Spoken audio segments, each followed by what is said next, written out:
T'imaginaves que pogués esclatar una guerra com la d'Ucraïna? La proximitat del conflicte no només ha trencat els estereotips que part de la població tenia sobre les persones refugiades, sinó que també ha generat una gran onada de solidaritat. Segons una enquesta del Fons Català de Cooperació, el 70% de la població creu que la guerra a Ucraïna els afecta molt o bastant i un 55% coneix la feina del seu ajuntament en l'acollida de persones provinents d'Ucraïna.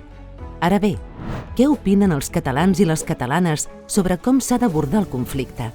Gairebé el 70% creu que la millor manera és la via diplomàtica i la pau acordada. I és més, el 62% considera que l'estat espanyol hauria d'augmentar el pressupost en cooperació i foment de la pau. De fet, el risc d'una guerra nuclear és una preocupació compartida per més de la meitat de la població enquestada. El 65% pensa que l'armament nuclear és una amenaça per a la humanitat i hi ha un ampli 80% que vol que l'estat espanyol signi el Tractat de Prohibició de les Armes Nuclears, TPAN. Les dades demostren que hi ha una clara aposta per la cultura de la pau i la cooperació. Seguim sumant esforços perquè això sigui una realitat. Defensem la cooperació municipalista per canviar el món.